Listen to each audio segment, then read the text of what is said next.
Hello and welcome to the latest episode of New P&L, Principles in Leadership and Business, the podcast series.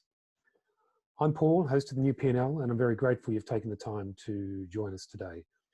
If you're listening to this podcast or iTunes or Spotify or another platform you like what you hear, please take a moment to review us. It all helps with our ratings and our rankings. And if you'd like to ensure that you never miss another episode of the New P&L, go to Principles in Leadership and subscribe. We'd love to have you as part of our community. We believe business needs a new P&L, one that is as much focused on principles and leadership as it is on profit and loss. Because we know if your principles are right and aligned with your focus, and your leadership has a clear vision and empathy, then your business will be in profit and not loss in so many ways. This week on the New P&L, I'm incredibly excited to have tech legend Guy Kawasaki on the show. Now Chief Evangelist for global graphic design platform Canva, Guy's stellar career started as Chief Evangelist for the original Apple Macintosh in the 80s, before establishing himself as an internationally recognized speaker, best-selling author, consultant, and now podcaster. So Guy, a huge welcome to the New P&L. Thank you very much for taking the time to join us. Thank you. Pleasure. The focus of this podcast is, as the name suggests, looking at principles in leadership and business. You've written a lot in your books about sort of starting a business with meaning and looking to change the world and focusing perhaps less on the money at the outset and more on how you look at the world and how you want to add meaning to it. So it'd be great to start the podcast with getting a view of your own business principles, your own values in business, and maybe how those have changed over time as well. Sure. So I think that if you look at the successful tech companies, at some point, they truly do make meaning. They stop from being a gadget company and they make meaning in the sense of somehow improving the world. So Apple increases the creativity and productivity of people. Google democratizes information. I work for Canva right now, and Canva is enabling everyone to communicate better with graphics.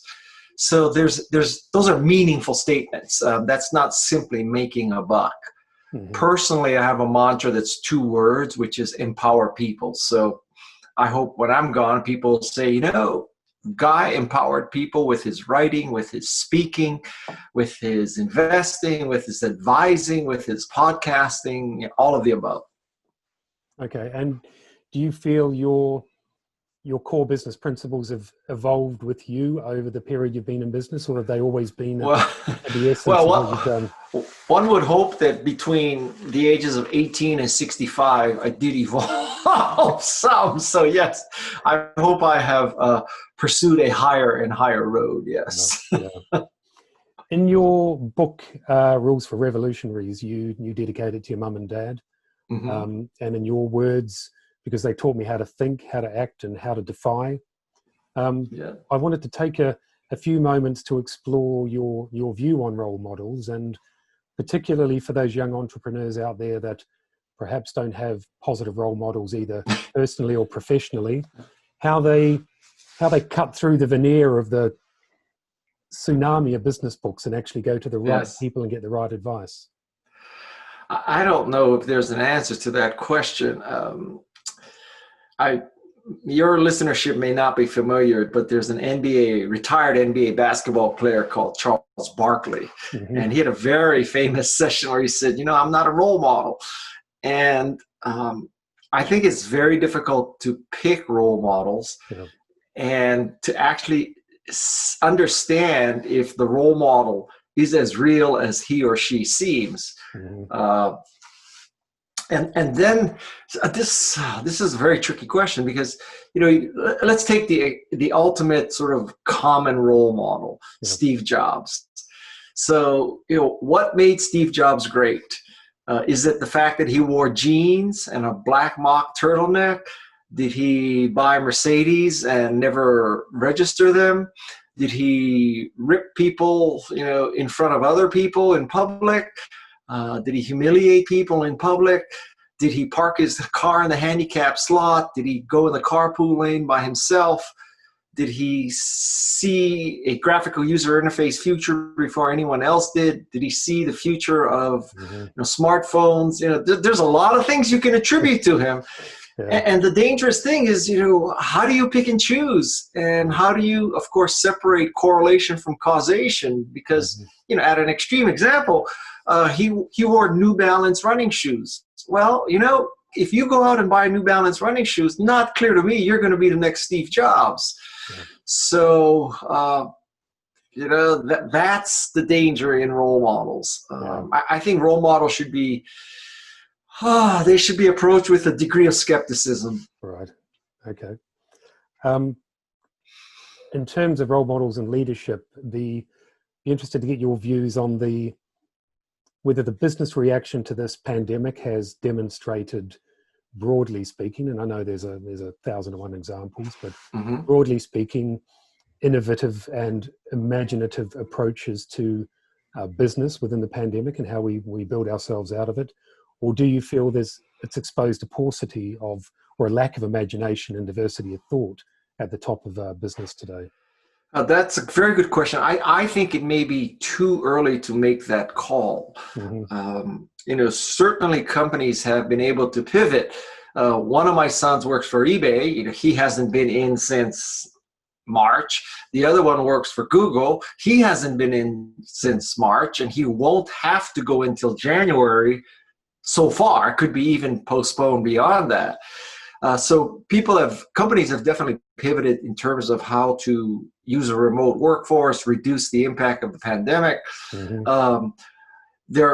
Lots of companies have changed, going direct from using a reseller, going all in e-commerce, because frankly, there is no analog commerce right now.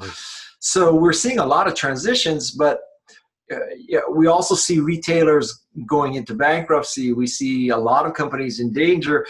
I don't know if we've seen this shining example that will be the role model for every company yet. Let's face it, we're only 4 or 5 months into this. It's not clear to me that we have all figured it out yet. Yeah. When we eventually emerge from this over the next 6 months, many people are naturally risk averse, but many people will also be in a position with unstable jobs or redundancy that they will have to be more creative and more imaginative about how they move forward, perhaps than, for many, for the first time in their lives. They may have to start businesses. They may have to look at additional routes to income. I'd be interested in your advice that you would give to those for whom necessity and fate has perhaps forced entrepreneurialism upon them. Yes. Well, at the top level, I have a theory that bad times create good companies. Yep. And you could also say good times create bad companies. But let's just focus on the bad time right now, because that's where we are. I would also debate that this pandemic is not going to end in 6 months. If you think we're going to have a vaccine and people are going to be flying all over the place and going to 10,000 person conferences, although apparently there's going to be a 20,000 person rally in Oklahoma this Friday, which is a very dubious merit. So I don't think it's going to end that quick. So I think that a very good way to approach this is to ask the question, therefore what? And by this I mean, taking the landscape of pandemic and lack of travel and remote work, remote education. You can't exactly be dependent on Amazon so much now, because Amazon may label your product non-essential. I mean, there's a lot of things, and that it used to be that of course you tried to find the lowest cost manufacturer, and that low cost manufacturer may be in China, but that was okay because you could work with them and communicate with them on the internet, and do site inspections infrequently, and every once in a while a container would come from China, and lo and behold, everything's there, right? Well, guess what? With a trade war, with a pandemic, who knows if that factory in Beijing is open anymore? I mean, there's a lot of variables. So maybe by necessity, maybe by necessity, you'll have to find another vendor. Maybe not in China, maybe not in Vietnam, maybe not in South Korea, maybe in your backyard. And it may be worth more to it may be worth paying more for a steady supply than paying less and an unsteady supply. You could also make the case that, I know this is true for me as a consumer. Back in the day, like 5 months ago, we had very picky shopping habits, right? Yeah. To take a semi-facetious example, go to the market and there's 40 kinds of peanut butter, right? There's like creamy peanut butter, chunky peanut butter. There's the 8-ounce bottle, the 16-ounce bottle, the 32-ounce bottle. There's the GMO, non-GMO. There's the organic. There's the non-organic. Yeah. There's the almond peanut butter. There's the peanut butter. There's the, there's 60 kind of peanut butters, right? Well, I'll tell you right now, I love peanut butter, obviously. Right now, I use Instacart. I have not been into a market in the last 4 or 5 months. And when I go to Instacart and I select Skippy Chunky 16-ounce and Instacart delivers Skippy Creamy 8-ounce, it's not like I'm pissed off. I'm just saying, oh, at least I got peanut butter. Yep. So I tell you this whole peanut butter story because it may be that you no longer have to have so many SKUs coming in from China. Mm-hmm. It may be that you can have a shorter, simpler product line made in America. And these have enormous ramifications. Yes, absolutely. One area of business that's talked a lot about at the moment is not just corporate purpose, but also the importance of social purpose for that business. And Paul Polman, the ex-global CEO of Unilever, talks a lot about integrating the UN's SDGs, Sustainable Development Goals, right into the heart of every business, and that every business will eventually become a social enterprise, if you like. I wondered your view on whether you feel social purpose should be integrated into every innovation model for business, or whether there's a role for it always, or whether sometimes business should just be delivering product. Well, of course, that's kind of a black and white question. But first, if you could define social purpose for me so that we're on the same page for sure. Because one man's social purpose might not be another man's social purpose. So if we take the example of the UN Sustainable Development Goals, then that would be, in terms of developing an innovation model for a business established or new, you would look across those sustainable development goals and ensure that you are adhering to or working towards or applying some or all of those goals within your innovation model. Yes. So I would say that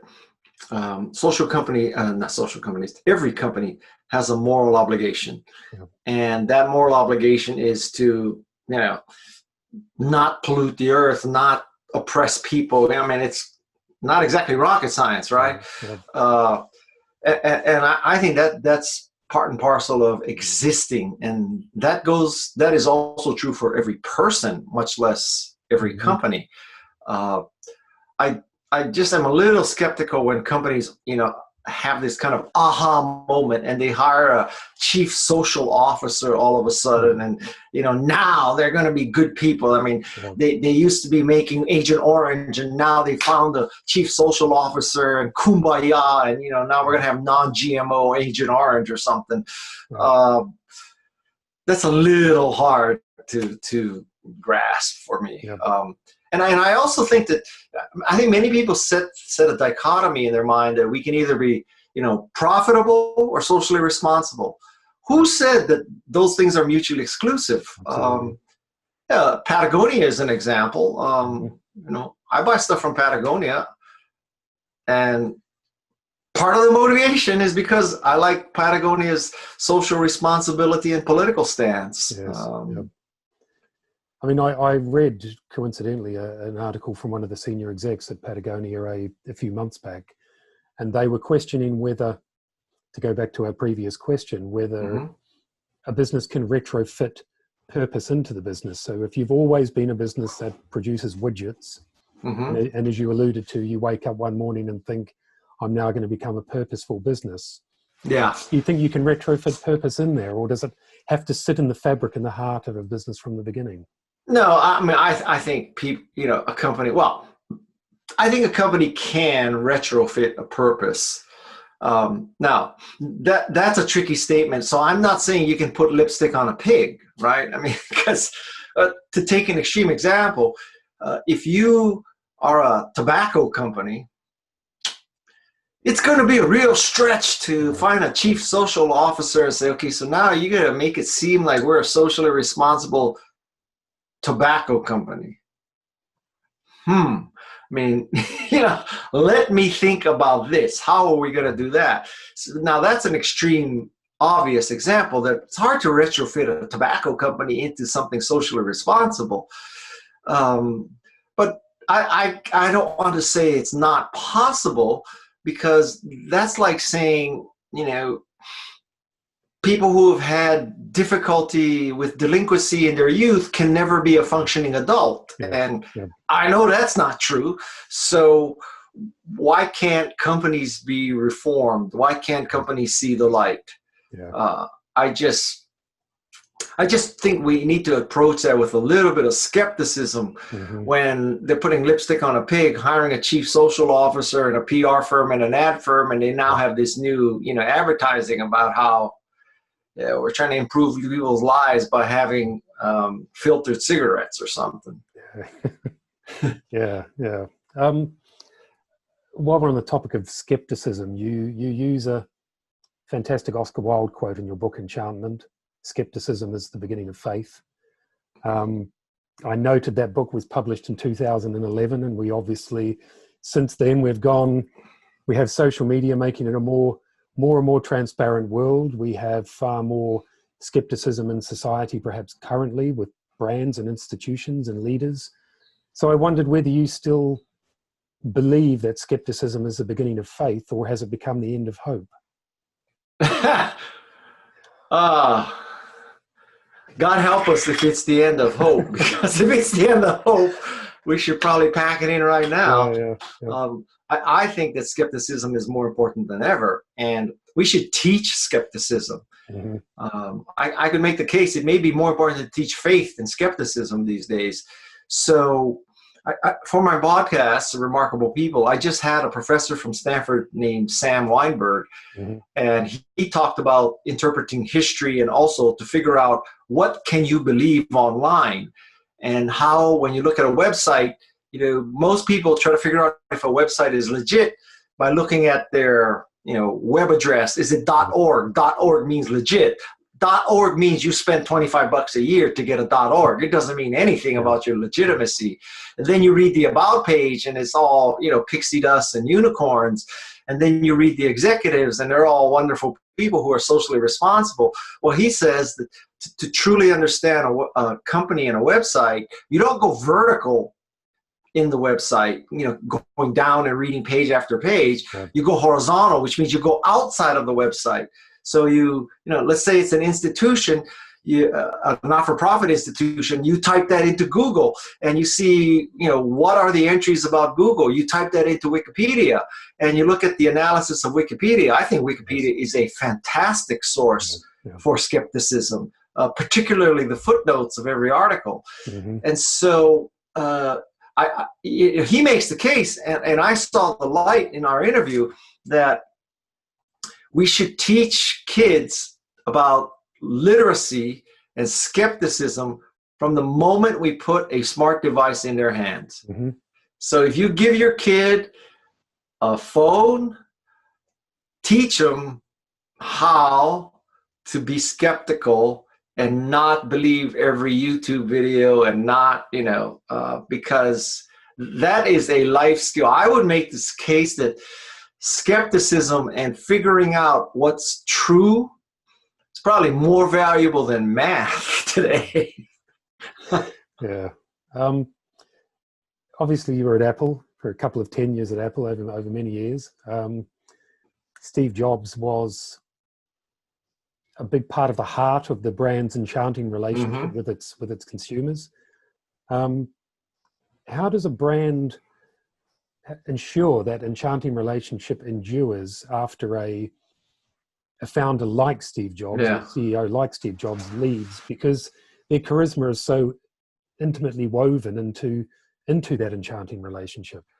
Well, I would say that 90% of the battle is just making good shit. I mean, you know, uh, as long as Disneyland is good, Walt Disney doesn't need to be alive. And as long as Apple makes good stuff, Steve Jobs is obviously gone. Yes. I think 90% of it is just making good stuff. And, I often tell people, Guy's golden touch is not that what I touch turns to gold. Guy's golden touch is whatever his gold guy touches. And so, I touched Macintosh, I touched Canva. I didn't cause those to be gold, but they were gold and I got on the bandwagon. So the key to evangelism is evangelize good shit. And duh. So I think that's the key, that it's not about preserving the cult of Steve Jobs. If you truly wanted to preserve Steve Jobs, every year you'd come out with a much better phone and a much better computer and a much better Apple experience and a much better Apple Store experience, et cetera, et cetera. That's preserving the soul of Steve Jobs. There are two elements, I guess, to building enchantment with a brand. One is the external, which we've discussed. The other is the internal, ensuring your employees are enchanted with your brand as much as your consumers. You cite again in your book, EBWA, Enchantment by Walking Around, which is keeping that connection with employees and that relationship. We're obviously going to be in a world for some time where we're not walking around. Teams aren't going to be as interconnected as they used to be. Lots of people working remotely. How do you maintain that, or the principle of EBWA? First of all, my book's better than I do, but that is difficult. Zoom is not the same, right? Yeah. But although, you can make the case that just if you did the math, physically, you can only touch so many people, right? Because of flights and, it's just not that efficient. So you could touch more people with Zoom, albeit maybe, not exactly physically close looking into each other's eyes, but I guess in a sense, it is what it is, right? So we can bitch all we want about virtual appearances and virtual contact, but that's not going to change. The virus is not sitting there saying, oh my God, people are complaining about us. Let's, pack up and go to Mars. Yeah. So you got to do what you got to do within what you can do. And if Zoom is the way, or if it's Slack, or if whatever it is, you got to do what you got to do. And, as they say, I never promised you a rose garden. So that's just how it is. Was that Tony Orlando? I don't know if it was Evita or Tony Orlando. I don't know. That's an old soul. Yeah. There's a growing number of calls out there, and there have been for years. I think of John Mackey's book From Whole Foods, Conscious Capitalism, and lots of people calling for a more compassionate capitalism now. I think the pandemic's accentuated that. And I guess there's the argument that it needs a reset, that all of those systemic inequalities that exist in society, despite unemployment being historically low in the US or the UK before the pandemic, still saw some very strong structural inequalities. Do you feel capitalism needs a reset when we come out of this, whenever we do? And how do you think capitalism should look if you do believe it needs a reset? Oh boy, that is above my pay grade. We're talking major philosophical difference there. I don't know the answer to that question. I must admit that I don't consider myself cerebral, but I'm not saying I consider myself dumb either. Okay, don't get me wrong. I don't consider myself cerebral. I don't sit around thinking about existentialism. What does it mean to be a capitalist? What does it mean to be a socialist? I certainly don't sit around thinking what it is to be a nationalist.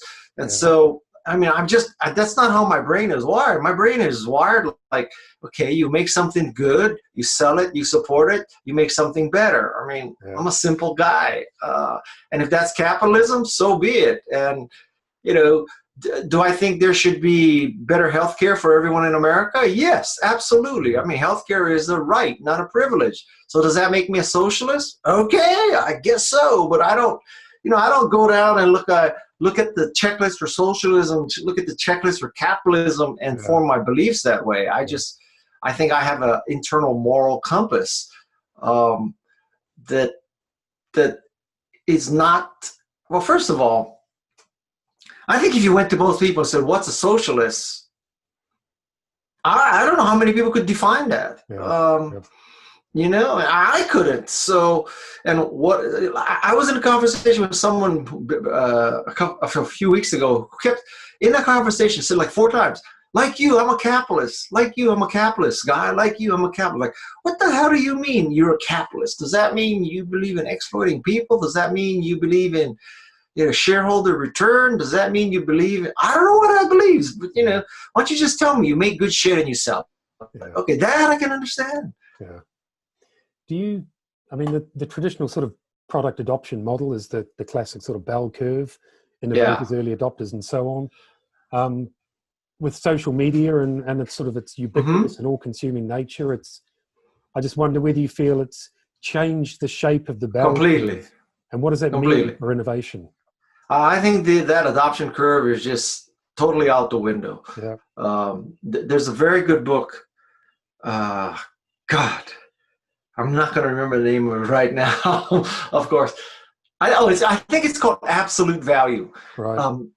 And if that's the name, basically the gist of the book is saying that, you know, you're right. There used to be a product adoption curve where the pioneers bought the first Macintosh, then the early adopters bought them, and then the less risk averse people bought them, and then finally Main Street bought it, and, you know, you wouldn't be laughed at or ridiculed for buying a Macintosh. And so same thing was true with Tesla, right? The real nutcases bought the first Tesla, slightly less nutty people bought the second Tesla, and now everybody's buying a Model 3, right? There's no sort of, you know, what are you, some kind of hippie freak for buying a Tesla anymore?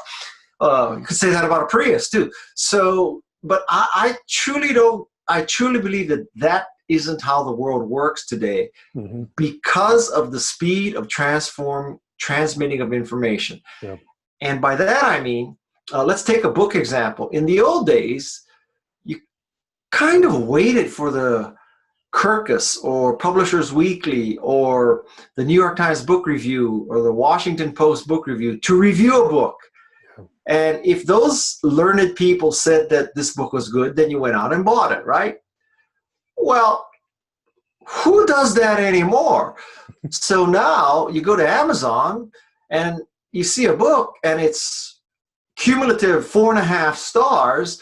You read the first 2 or 3 comments, and God knows what algorithm Amazon is using to pick those first 2 or 3. Is it more recent, most popular, led to the most clicks? Who knows what Jeff Bezos did? But somehow you look at the book, 4.5 stars, first 3 comments, really positive. You click, it's in your cart. Next thing you know, you got the book, right?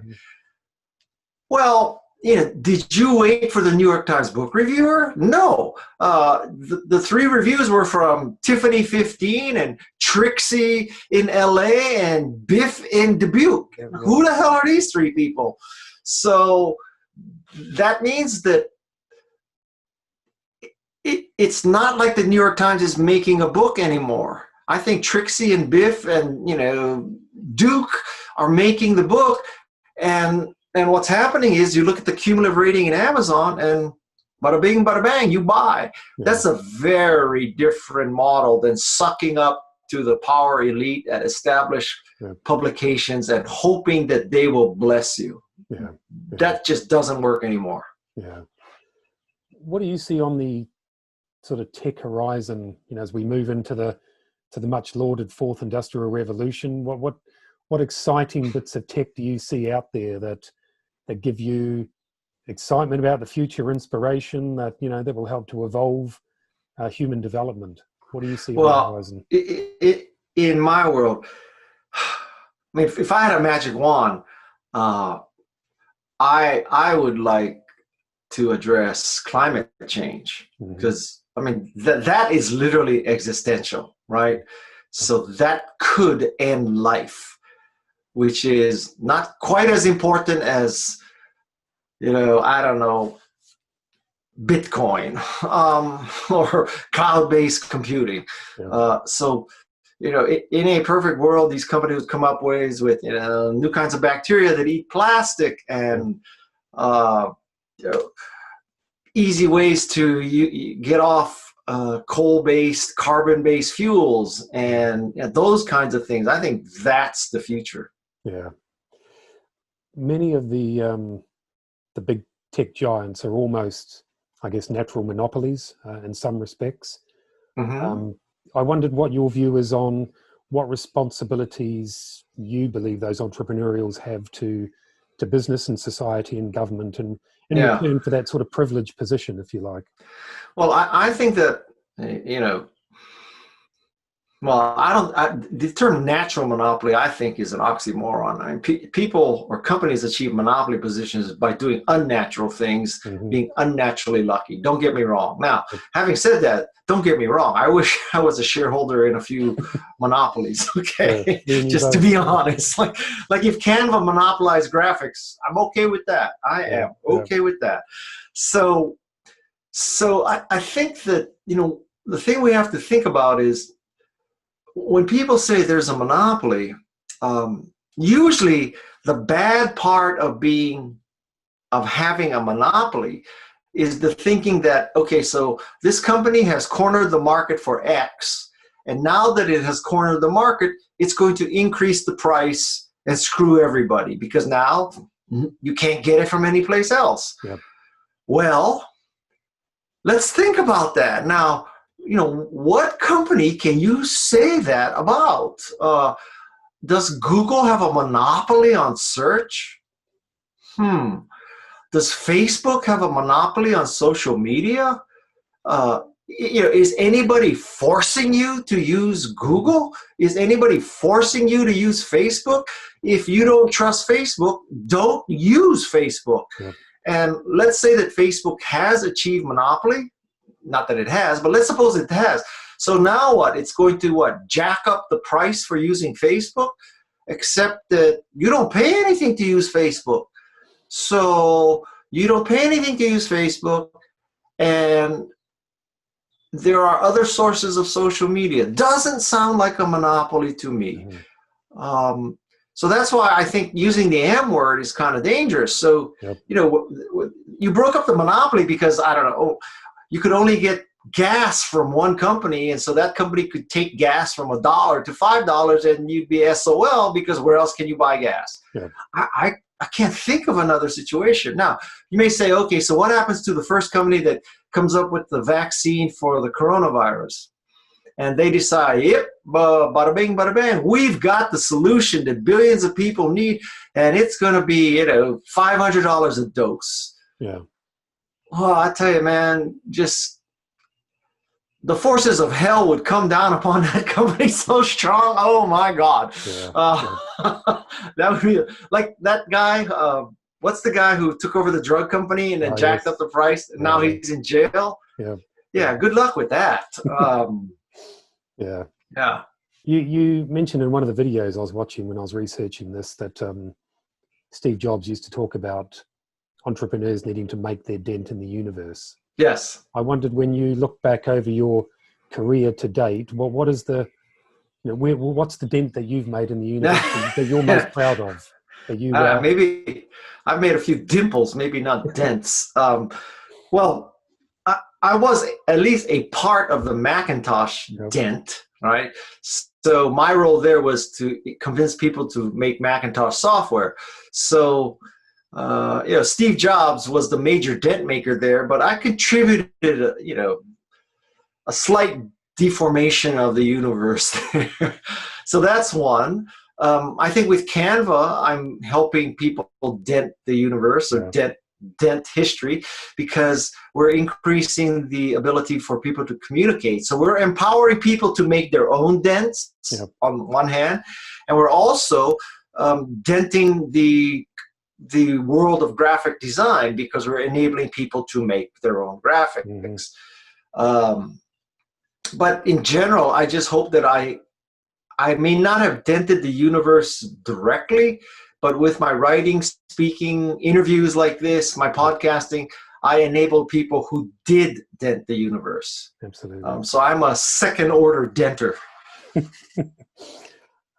would be remiss of me as a surfer not to have a quick conversation with you about surfing before we go. I mean, I've surfed off and on for years. I've never found anything that gives that mix of spirituality punctuated by adrenaline, you know. Yeah. What is it?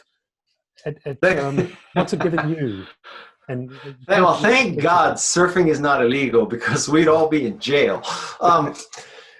You know, I took up surfing at 60, which is 55 years too late. Yes. And if I may be open and transparent and truthful, you know, we had this interview set up for 9, and I moved it to 10 so I could surf. Good man. Good man. So I don't like to tell that to people because they might get all bent out of shape. Like, how dare you make me move my schedule so you could surf? Well, tough shit. And, you know, don't interview me. Absolutely. Well, on the other hand, no, you know, to be quite honest, if I were the podcaster interviewing somebody and they said, listen, I got to postpone for an hour, I would say, yeah, hallelujah, you're doing me a favor by being the interview. And then if they told me that they did it to be with their kids, to surf, to play golf, to whatever, I'd say, hello, freaking hallelujah, man. Like, life is too short. If you can have one more hour of enjoyment, go for it. Yeah. So anyway, well, I think surfing is so great because it's physical, right? So you're getting exercise, you're burning calories. It's so hard. It's so hard because there's so many variables. And the variables include the wind, the water, the swell, you know, the size of the waves, the direction of the waves, the speed of the waves, the size of your board, the other people in the water. I mean, now, clearly I'm a beginning surfer, so, you know, an experienced surfer has assimilated all of this into one condition and they just know what to do, right? And I am nowhere close to that. I can say that this Zen, like, you know, out-of-body awareness without awareness, I have achieved that in other things, but not surfing. And so surfing is the hardest thing that I've ever tried to learn, by far. You've met some legends. I mean, Jeff Clark and Sean Thompson as two big men to meet. Amazing. I have been fortunate. Well, you know, when I go into something, I go all in. And so I must have 12 boards. I'm now living in Santa Cruz. I surf at least once every day. Awesome. Amazing. Well, you're blessed to be where you are. I am. Yeah. Just before we go, just one more question. We usually end each podcast with sort of the new P&L to the point section where we ask a guest just to give one or two key takeaways that listeners can use in their business. What would be a couple of pieces of advice for entrepreneurs? So a couple of pieces of advice. So number one is, you know, understand that the role of an entrepreneur is to create customers. Now, you create products, you create services, but all of that is to create customers. And if you create enough customers, everything else works out. That's number one.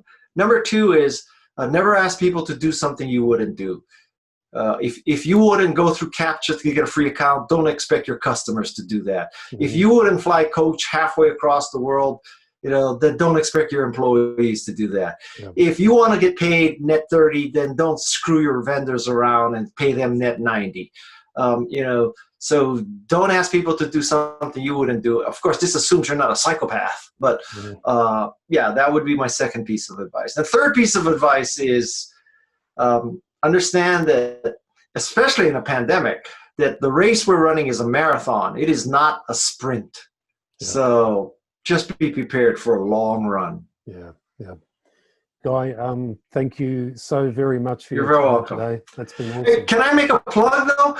Yep. Everybody who listens to this, go to remarkablepeople.com and Yep. subscribe to my podcast, because Absolutely. I think I have the most remarkable guest list in podcasting.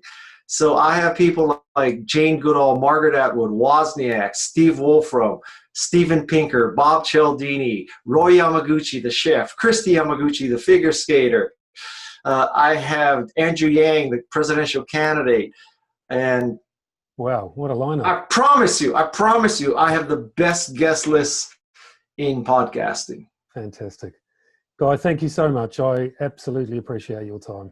Thank you. Thank you for delaying an hour so I could get another hour of surfing in. Not at all. Not at all. All right. Take care. Yeah, take care, Guy. Thank you. Okay, Bye. bye. For all of you who are interested in finding out more about what Guy does and his podcasts and his books and his keynote speaking, please go to guykawasaki.com. And to all of you who have downloaded and listened to this podcast and many others, thank you very much. Please take a moment to review us. It all helps with our ratings and our rankings. And if you'd like to be interviewed on the new P&L, or you've got a topic that you'd like to discuss, please drop us a line. Go to principlesandleadership.com and subscribe. So I'm Paul for the new P&L. Thank you once again for taking the time, and go well and stay safe.